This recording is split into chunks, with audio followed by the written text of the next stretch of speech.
बहुत बढ़िया अवसर है। मंत्र न चले नाम चला लो, नाम न चले तो चतुरासी जी गुनगुनाने लगो। बिल्कुल अवसर मत दो, जैसे दुश्मन नीचे गिर पड़ा है आप ऊपर चढ़े हो, अब उसको ऊपर आने का अवसर मत दो। ऊपर आने का अवसर दिया तो अब आपको ऊपर आने का अवसर दुश्मन नहीं दे पाएगा। ध्यान रखना, एक बार अगर अब मन चढ़ गया आपके ऊपर और मनमानी आचरण करा लिया तो आपको भजन लायक नहीं रखेगा, क्योंकि वो समझ चुका है कि तुम ऐसी जगह पहुंच चुके हो कि अगर अब हम इसको हरा ना पाए तो मुझे जिंदगी भर इसका गुलाम बनना पड़ेगा। मन ने देख लिया है कि अब हम मारे जाएंगे, अब मुझे मरना पड़ेगा, तो वो आखिरी कोशिश करके आपका नाश करेगा। बस आप सावधान हो जाओ। इस समय आपके घुटने उसके गर्दन के ऊपर हैं, ऐसा समझो, क्योंकि सदगुरु आश्रय, संत आश्रय, सत्संग, नाम धाम आश्रय। अब वो विचलित हो रहा है, भड़बड़ा रहा है, कोई तो मिले ऐसा, थोड़ा तो हमें जीवन दान दे, क्या विषय भोग, थोड़ा तो मुझे विषय सेवन करने को मिले। चूक कर दी तो फिर गिरा देगा। परमहंस श्री ओंकारानंद सरस्वती जी ले जब बिल्कुल नई अवस्था में सामने उनके गए तो उनका, अच्छा बच्चा, बड़े भाग्यशाली हो, वैराग्य मार्ग में आए हो, पर ध्यान रखना, एक सांप को जब बंदर पकड़ता है तो बोले ऐसे ऐसे जड़ में रगड़ता है, फिर देखता, सू तो नहीं बोला, फिर रगड़ता है, और वो मरने पर भी रगड़ता ही रहता है कि कहीं इसमें जान न। बोले बस ऐसे ही साधु को, साधक को, उपासक को अपने मन को रगड़ना है। राधा वल्लभ सिंह हरिवंश, राधा वल्लभ सिंह हरिवंश, राधा वल्लभ सिंह हरिवंश। अगर सू बोलने का मतलब अगर थोड़ा भी विषय स्फुरण रह गया है तो अभी रगड़ते रहो, राधा वल्लभ सिंह हरिवंश। फिर सच्ची कहते भजन करना नहीं पड़ता। जैसे भजन थोड़ी करना पड़ता है ही नहीं भजन, किसी और कुछ क्या करें, कुछ है ही नहीं यंत्रों में, वो स्फुरते केवल वही। अब उसको भजन थोड़ी करना है, रह ही नहीं गया, कुछ करना ही नहीं रह गया है। हंस रहे, खेल रहे, बात कर रहे, खा रहे, पी रहे, चल रहे, ठाड़े बैठे परे उताना, कबीर काहे हम राय ठिकाना, हर समय। पर वो स्थिति प्राप्त करने के लिए निरंतर अभ्यास की आवश्यकता है। श्री भगवान कह रहे हैं कि परमम पुरुषम दिव्यम याति पार्थानुचिंतयेत, जो मेरा सदैव चिंतन करता रहता है, दिव्य परम पुरुष का साक्षात्कार उसको अपने चित्त में ही हो जाता है। चित्त स्थान भगवान वासुदेव का है। शरीर छोड़ने के बाद नहीं, शरीर रहते ऐसी आनंद की वृत्ति उदय होती। अब उनके लिए शब्द ही नहीं तो क्या वर्णन करें। ऐसी आनंद की उसी आनंद में वो आनंद समुद्र प्रभु प्रकाशित होने लगते हैं। पर उस आनंद में जहां आपका थोड़ा प्रवेश होता है, आप उलझ करके विषय की तरफ चले जाते हैं। ध्यान देना हमारी इस बात को, यह अनुभवगम्य बात कहते हैं। जब आपको भजन का थोड़ा आनंद मिलेगा तो आप थोड़ा निश्चिंत जैसे होते हैं, उसी समय मन आपको विषयों में फंसा देगा। जब आपको भजन का अभ्यास बढ़ने लगे, आनंद मिलने लगे, तो आपको उदासीनता बढ़ानी है, हंसना नहीं है, लोगों से मिलना नहीं, खेलना नहीं है, क्योंकि इस समय चढ़ाई का है। आनंद स्फुरित होने लगा, बचाओ, बिल्कुल आसपास से सुरक्षित हो जाओ। वो आनंद ही आपको ऊपर ऐसी स्थिति में ला देगा जहां ये विषय नहीं ले जाएंगे। भगवान कह रहे परमम पुरुषम दिव्यम याति पार्थानुचिंतयन्, जो निरंतर अभ्यास चिंतन का करता है उससे चित्त में ही भगवत साक्षात्कार हो जाता है। अगर आप सावधान नहीं रहेंगे, चिंतन सही नहीं रहेगा आपका, तो किसी भी अवस्था में ये विषय चिंतन छूटने वाला नहीं। अभी हमारे पास अवसर है, अभी हमारे पास समय है, चूको मत। ये बहुत सूक्ष्म लड़ाई है, ये कोई बाहर के लाठी डंडा गोली वाली लड़ाई नहीं है, ये अंतर की लड़ाई है। इसमें बड़े बड़े हार जाते हैं। अगर कोई जीत पाता है तो एकमात्र भगवान को समर्पित चित्त वाला जीतता है। हमें लगता है आपको बढ़िया समर्पण का अवसर है। अब आप ये जो मना किया जाता है, उन विषयों का भोग करते हैं, विषयों का सेवन करते हैं, तो फिर ऐसा लगता है अब हम नहीं कर पाएंगे, हमारे पास कोई चांस नहीं रह गया कि अब आपको संभाल सके। इसलिए आप सहयोग कीजिए। ये बाहरी आनंद 4 दिन का है, मान जाओ, बाहरी आनंद। ये श्री जी के मार्ग के लिए हम कह रहे हैं किसी जन्म में भगवत प्राप्ति करनी। अगर आप नहीं कर मानोगे, मनमानी आचरण करोगे तो भ्रष्ट हो जाओगे। ये संसार का स्वरूप है, किसी न किसी बहाने से वो आपको सतमार्ग से हटाएगा। ना किसी को घर आने दो, ना किसी के घर जाओ, ना किसी को रंग लगाओ, ना किसी से रंग लगवाओ। अपनी प्रिया प्रीतम के साथ होली खेलो। यहाँ जो सत्संग हो रहा है ठीक है, सुना, एकांतिक किया, कुटिया में जाओ चुपचाप, अपने श्री जी को रंग लगाओ, श्री जी के सामने पद गाओ, श्री जी के सामने नाचो, उन्हीं तो भावना में उनके साथ खेलो, किसी और की जरूरत नहीं। कोई अब दूसरा हमें छुए, दूसरा कोई हमारा अपना बने, अब हमें जरूरत नहीं है। देखो हमारी भाषा समझ में आ रही हो तो समझ लेना, नहीं बाद में पछताओगे। किसी को भी अपने साधन कक्ष में प्रवेश मत दो, किसी को अपनी कुटिया में मत आने। अब आप यहां गृहस्थ नहीं हो, यहां भी रह रहे हो, भले गृहस्थ वेश में रह रहे हो, आप वनवासी हो, आप श्री जी के उपासी हो, कोई व्यवहार की जरूरत नहीं। जब ऐसे रहोगे तो श्री जी आएंगे आपसे खेलने। निष्ठा, हृदय में निष्ठा। अब व्यवहार की गुंजाइश नहीं रह गई, हमारे पास समय नहीं व्यवहार का। हमारी बातें मान लो पर आप लोग मानते नहीं हो, इसलिए रंग नहीं चढ़ पा रहा। अरे वो बेचैन है आपके साथ खेलने के लिए, उनकी तरफ जब देखो ना तो बेचैन है, पर उनकी तरफ कोई देखना ही नहीं चाहता। वो तो यहीं से फुर्सत नहीं मिलती भोगों से खेलने के लिए, संसार के राग में खेलने के लिए। अरे वो तो लालायित है, वो तो खुशी हो रहे कि ये हमारा शरणागत हो गया, अभी हमारी सहचरी बनेगा, हमारी सेवा में आएगा। शरणागत हो करके पीठ कर लिया श्री जी की तरफ, मुख कर लिया संसार की तरफ, तो दोनों लाड़िले उदास बैठ जाते हैं। अब क्या करें, ये तो उधर मुख करके जा रहा है, चलो फिर कभी लौटेगा, वो फिर इंतजार कर रहे हैं। विमुख भये निमिषो ना अकृपा, जब चिते तब। खूब अभ्यास करो नाम जब। कोई होली दिवाली त्योहारी, हमारा सारा त्योहार लाडली लाल से है, इन्हीं के साथ खेलो। देखो तुम्हें बताएं, जो बच्चा बाहर खेलने नहीं जाता तो माता पिता उसके साथ खेलने लगते। कैसे? घुटने के बल चल रहा है तो वो पिता भी घुटने के बल चलेगा उसके साथ साथ। वो तोतली बोलेगा तो वो भी तोतली बोलेगा। देखा है कभी ऐसा? ऐसा कर तो ये हमारे स्वामी भी जब देखेंगे कि अरे ये तो किसी से राजी नहीं है, केवल हमसे खेलना चाहता है, इनके लाने का एक ही उपाय है, ध्यान रखना, अनन्य व्रत नहीं चाहिए हमें। और जैसे कल आप सुन रहे थे, पपीहा बन के रहू रे, बस यही चातक व्रत नहीं, हमें नहीं चाहिए। अगर हमारे रंग पड़ेगा तो लाडली लाल का पड़ेगा, हम खेलेंगे तो लाडली लाल के साथ खेलेंगे, नहीं तो अब आजीवन नहीं खेलेंगे, आजीवन नहीं खेलेंगे। अगर हम पाएंगे तो इनकी जूठन पाएंगे, नहीं तो प्राण त्याग देंगे। जिएंगे तो वृंदावन में जिएंगे, नहीं जीवन। ये व्रत चाहिए। काहे को व्यर्थ समय नष्ट कर रहे हो? धारण करो अनन्य निष्ठा का व्रत। इनको अपनी तरफ आकर्षित करने के लिए अनन्यता ही व्रत है। रसना कटो जो अन रटो, निरखियन फुटो नयन, श्रवण फुटो जो अन सुनो, श्री राधा जसमैन। कोई भी सत्संगी कोई व्यसन न करे, अन्य किसी से संपर्क न करे, खूब पद गाओ, खूब नाचो, अपना दरवाजा कुटिया का बंद करके खूब रो, नाचो, खेलो, कूदो, उन्हीं से वो खेलने लगेंगे। उनको चैन नहीं है आपके सिवा, आप चैन से रह रहे हो। हमारे प्रिया प्रीतम आपका इंतजार कर रहे हैं, तभी आप पर हेतु की कृपा की। ये बात अंदर की समझो, प्रिया प्रीतम अंदर से आपको बहुत प्यार करते हैं, पर हम देखते हैं कि आप प्रिया प्रीतम से प्यार नहीं करते। आप संसार की तरफ बढ़ते जा रहे हो, हाथ फैला खड़े, मेरी तरफ आ जा। ये हमारे भगवान नहीं है, ये हमारे लाडली लाल हैं। हम इनको भगवान नहीं, ये तो प्रेम के खिलौना दो खेलत है प्रेम खेल। हमारे रसिकों ने इनको भगवान नहीं माना। अगर कोई संकट आया तो अपने आंचल में छुपा के इनको लेके भागे।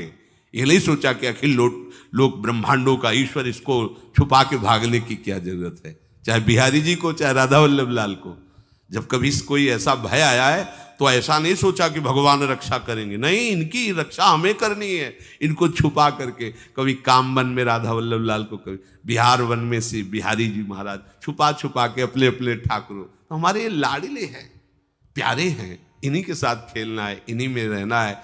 अब इन्हीं के पास रहना है, इन्हीं में रहना है। दो बात ध्यान रखो, इन्हीं के पास रहना है, इन्हीं में रहना है, बस। अब यही हम नहीं कर पाते, वही जो शुरुआत सत्संग में की थी, सबकी ममता ताग बटोरी, मम पद मन। ये भारी बात है, भारी बात है। जितनी जल्दी आप उदास हो जाओ संसार से, उतनी जल्दी मुस्कुराहट आ जाएगी प्रिया प्रीतम के मुख में आपके लिए। आप जब मुस्कुरा रहे उधर तो वो उदास बैठे कि हमारी तरफ क्यों नहीं देख रहा। अब हमें अपने प्यारे को उदास नहीं करना, प्यारे को मुस्कुराहट से युक्त करना है। क्या हम उदास हो जाएं?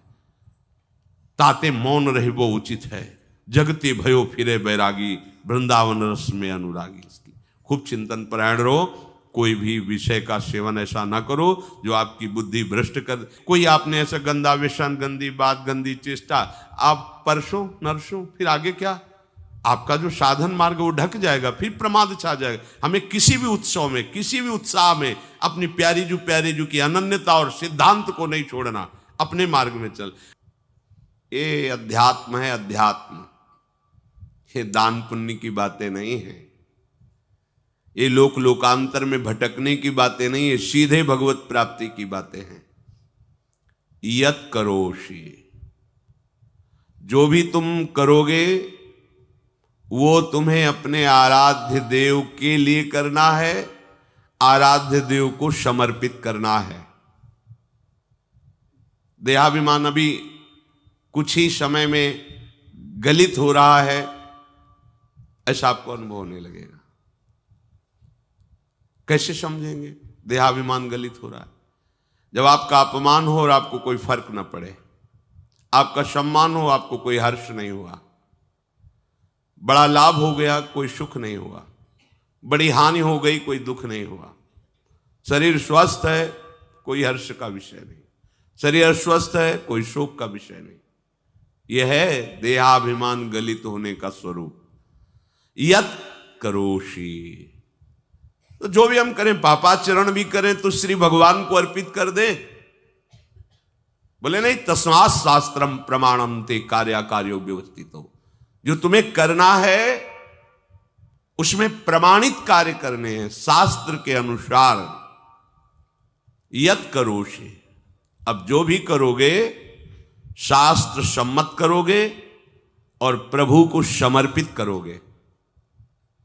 देहाभिमान बहुत जल्दी गलित हो जाएगा।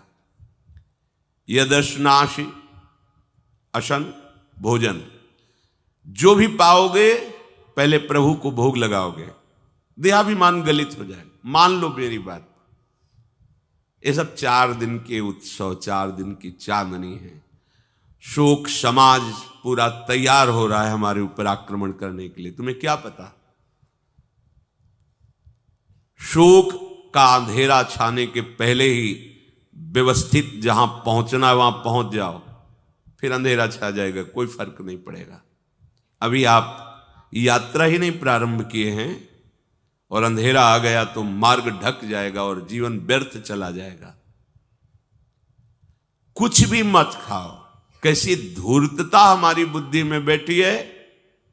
रसेंद्री की तृप्ति के लिए हम गुरुजनों की आज्ञा को रौंद करके चंद विषयों का सेवन करते हैं। धिक्कार है जीवन को। यदि आज्ञा उल्लंघन करके अमृत भी पीने को मिले तो विष हो जाएगा, ध्यान रखना। इंद्रियों की चाटुकारिता करते हद हो गई। अरे संसारी पुरुष में ऐसा देखे तो चलो, लेकिन जो भगवत मार्ग के पथिक, धिक्कार तुम्हारे जीवन को।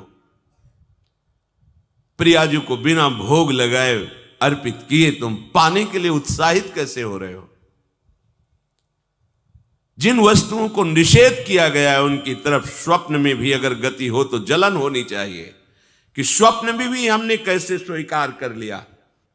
कभी कभी ऐसा लगता है कि भगवत प्राप्ति बहुत कठिन है, ये समझने वाले नहीं। मेढक को तौलने का अगर हमें आदेश मिले तो तौलना बहुत कठिन है। 5 रखो, 2 उधर छिटक के चले गए, उनको घसीटो तो 3 पहले वाले फिर उतर के चले। ऐसे है, सावधान हो जाओ। ये आज्ञा का उल्लंघन तुम्हारे लिए नारकी गति का काम करेगा। अगर आज्ञा है कि अमृत नहीं पीना तो मत पीना, नहीं वो विष हो जाएगा। और अगर आज्ञा है विष पी लीजिए तो गरल सुधा रिपु करहि मिताई, गोपद सिंधु अनल शीतलाई। वो विष अमृत हो जाएगा, तुम्हारा शत्रु तुम्हारा मित्र हो जाएगा। ये भव समुद्र गाय के खुर के गड्ढे के समान हो जाएगा। आज्ञा पालन बहुत बड़ी सिद्धि है। ये मूढ़ता का त्याग कीजिए। आप जानते हो, जानते नहीं है? नहीं, तुम नहीं जानते हो, तुम्हें वो जान रहे हैं। अगर तुम अपना आनंद चाहते हो, सुख चाहते हो, तो आज्ञा पालन करो। इसी से देहाभिमान गलित होगा। तुम्हारी एक एक वृत्ति उस सर्वात्मा प्रभु बैठे देख रहा है, और उन्हीं के रिझाने के लिए तो तुम्हें मानव देह मिली, भगवत मार्ग मिला। ये ध्यान रखो, एक बार भी बिना भोग अर्पित किए हुए जो पाओगे वही तुम्हारी बुद्धि भ्रष्ट कर देगा। देख लो आंख खोल के कैसे बुद्धि भ्रष्ट होती है। वो अपने आराध्य देव इष्ट देव की ही निंदा करने लगता है, आराध्य देव इष्ट देव के विपरीत चलने लगता है। ये बुद्धि गिरी मतलब सर्वनाश। जो शास्त्र में कहा गया है, कामः संजायते क्रोधा क्रोधा स्मृति विभ्रमा स्मृति भ्रंशात् बुद्धिनाशो, बुद्धिनाश को ही कहा गया प्रणश्यति, नष्ट हो गया, वो किसी काम का नहीं। यत करोषि, जो भी कर रहे हो वो प्रभु के लिए हो और प्रभु को अर्पित करो। यदश्नाशि, जो भी असन भोजन करते हो, जो भी तुम्हारी जिह्वा में जाए, अगर तुम इसी जन्म में भगवत प्राप्ति करना चाहते हो तो बिना भोग लगाए मत पाना, मान लीजिए। फिर कह रहे यज्जुहोषि, जो भी तुम, हवन का तात्पर्य होता है भागवतिक कार्य करते हो, वो प्रभु को अर्पित कर दो, बड़ा सुख मिलेगा। जो तुम ददाशी, किसी को भी कुछ भी देते हो, प्रभु को दे दीजिए। देने के पहले उसमें भाव कीजिए, राधा वल्लभ लाल इसके हृदय मंदिर में बैठे हैं। अब भोजन जल वस्त्र जो भी आपको उसको दिया तो उस व्यक्ति को नहीं दिया, सीधे ठाकुर जी को दिया, राधा वल्लभ लाल को दिया। यत तपस्यासी, जो भी तुम तपस्या कर रहे हो, काम वेग को सह रहे हो, क्रोध को सह रहे हो, गर्मी सर्दी सह रहे हो, अनुकूलता प्रतिकूलता सह रहे हो, ये भी प्रभु को अर्पित कर दो। भगवान आदेश कह रहे हैं तत्कुरुष्व मदर्पणम, ये सब मेरे को अर्पित करने का मतलब मेरी पूर्ति नहीं हो जाएगी, तेरी पूर्ति हो जाएगी। भला ये सब नदियां समुद्र में गिरना बंद कर दें तो समुद्र घट जाएगा क्या? यद्यप समुद्र प्राकृतिक है, चिदानंद नहीं, भगवान तो चिदानंद समुद्र है। कोई भी नदी चाहे बाढ़ युक्त जाके गिरे या गिरना बंद कर, समुद्र में कोई फर्क नहीं पड़ता। इसीलिए सेवक जी ने कहा है, मांगो मन मनुष्य दासी अपनी कर, पूर्ण काम सदा हृदयम। हे पूर्ण काम प्रभु, यद्यपि आपको मेरी जरूरत नहीं है, पर मैं अपने लिए मांग रहा हूं कि अपनी दासी बना लीजिए। मद भक्तो मईश्वरे सर्वज्ञे परम गुरु वासुदेवे समर्पित सर्वात्म भावः, यत् पश्यति शृणोति स्पृशति वा सर्वमेव भगवान वासुदेवः, इत्येवं गृहाविष्ट बुद्धिर मद भक्तः सन एतत् यथोक्तम सम्यक दर्शनम विज्ञाय मद भावाय मम भावो मद भावः परमात्म भावस्तस्मै परमात्म भावो योपपद्यते युज्यते घटते मोक्षम गच्छति। वेद कहता है, भगवान की वाणी, मद भक्तो, जो मेरा भक्त हो गया है। अभी हम देह भक्त हैं, भोगों के भक्त हैं, विषयों के भक्त हैं, काम क्रोध लोभ मोह जब जो चाहता है हमें परास्त कर देता है। लेकिन जो मद भक्त हो गया उसको नहीं। बाहरी वेश परिवर्तन से मद भक्तो नहीं होता। कभी कभी हंसी आती है कि अमृत कुंड को छोड़ करके मल कुंड का स्वाद लेने के लिए कितना लालायित है जीव। कैसी मंद बुद्धि, मतलब एकदम लगता है कि वाह प्रभु आपकी है विचित्र माया है।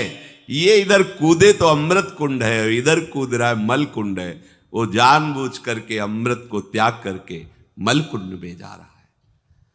जहां हमारी प्यारी जी और प्यारे जी की ऐसी सुख वृत्ति है, वेणु कानन कुणित श्रवण सुंदर सुनत मुक्ति सम सकल सुख पाए पग पेलिरी। मोक्ष सुख को भी लात मार करके जिस सुख में बढ़ाए, कैसा कैसा तुम्हारा आश्रय है। हमारे युगल सरकार का ऐसा सुख है कि मोक्ष सुख थूक देने योग्य हो जाता है, और आप युगल सरकार को एक तुच्छ विषय के लिए छोड़ देते। कैसे भक्त हो तुम, कैसे हो तुम? खुद प्रश्न करके देखो। कभी तुम्हें अपने ऊपर धिक्कार नहीं आता? अपने को बहुत चतुर समझते हो, अपने को बहुत प्रवीण समझते हो कि कोई नहीं जानता हम क्या खाते हैं, कोई नहीं जानता हम कहां जाते हैं, कोई नहीं जानता हम कैसे खिलाड़ी हैं कि खेल रहे। अरे पागल, तू कैसा खेल रहा है। ये जगन नाटक वैभवा, वो बैठे हुए डायरेक्टर सब कुछ देख रहा है और तुम्हारी कहानी लिख रहा है। बहुत होश में हो जाओ, हर समय तुम दृष्टि में हो, ऐसा मत समझो। मद भक्तो मईश्वरे सर्वज्ञ, समझ मैं सर्वज्ञ हूं, मैं सब कुछ देख रहा हूं। परम गुरु, मैं गुरुओं का भी गुरु, परम गुरु हूं। भगवान बोल रहे वो है, वही परम गुरु है, क्योंकि गुरु शब्द ही उन्हीं के आगे है, दूसरा कोई नहीं, कोई है ही नहीं दूसरा, दूसरो न कोई, वही परम गुरु है, क्योंकि उनके सिवा कोई है नहीं, वही है परम गुरु। बड़े करुणा में है। अगर ये सोचा जाए कि भगवान की वाणी और गुरु की वाणी अलग है तो भ्रम है आपको। भगवान की वाणी गूंज रही है, पकड़ो, आपको लगेगा बातें कर रहे हो, कहां गूंज रही है? अभी ट्रांजिस्टर लाइए, लखनऊ लगाइए, अभी बोलने लगेगा, तो वाणी गूंज रही ना लखनऊ की। कानपुर लगाइए, कानपुर बोल लेगा, क्योंकि उसमें पावर है उस वाणी को घसीटने का। एक यंत्र जैसा तुम्हारे अंदर तो पावर नहीं है, तुम अपने को बहुत पावरशील समझते हो। एक इतना बड़ा ट्रांजिस्टर लाइए, उसे आप अभी लगाइए बंबई, वो अगर स्टेशन आ रहा पकड़ में तो बोलने लगेगा कि बंबई की आकाशवाणी से बोल रहा हूं, आकाशवाणी पकड़ रहा है वो। तुम्हारे अंदर कितनी सामर्थ्य है, तुम गुरुवाणी सामने से नहीं पकड़ पा रहे हो, आकाशवाणी क्या पकड़ोगे? बहुत ज्ञानी, बहुत विज्ञानी, वो एक यंत्र पकड़ रहा है लोक के स्टेशनों को। अगर तुम मंत्र पकड़ लो तो तुम भगवान की वाणी ऐसे सुनोगे, ऐसे देखोगे, कहीं दूर थोड़ी है, सामने नृत्य करते रहते हैं। नेत्र खुले थोड़ा, पावर आप में है, जो मंत्र मिला है वो यंत्र पकड़ता है स्टेशन, पावर तुम्हारा सीधे पावर हाउस को पकड़ेगा। अखिल ब्रह्मांडों का पावर वासुदेवा समर्पित सर्वात्म भावहा। तो यत पश्यति यत शृणोति स्पृशति, वो भगवान का स्पर्श करेगा, भगवान की वाणी सुनेगा, भगवान को ही देखेगा। कौन? जो मद भक्ता है। तो आप लोग बड़े कृपा पात्र हैं, भगवत मार्ग के पथिक बन गए। कहां फंसे हो यार, कहां? बड़ी हंसी आती है। साधक अपने छोटे से दोष को पहाड़ की तरह देखकर व्याकुल हो जाता है और गुरु और भगवान से पुकारता है, नाथ देखो मैं ऐसा, मुझे बचा लो। प्रभु अभी तक समर्पण नहीं हो पाया, उसे अपने में फुर्सत नहीं। जो मेरा हो जाता है वो निरंतर मेरा चिंतन करता है, इसलिए मैं उसको सुनाई देता हूं। तुम किसका चिंतन कर रहे हो? संसार का। तो क्या सुनाई दे रहा है? संसार। तुम किसको देखना चाहते हो? संसार को। तो क्या दिखाई दे रहा है? स्त्री पुरुष दोष गुण। भगवान कह रहे मद भक्तो, जो मेरा भक्त है वो यत पश्यति शृणोति स्पृशति। प्रभु स्पर्श में आते, केवल देखने में ही नहीं आते। क्या भगवान को ध्यान में देख लिया? ऐसा नहीं। जैसे आप गले लगते ऐसे प्रभु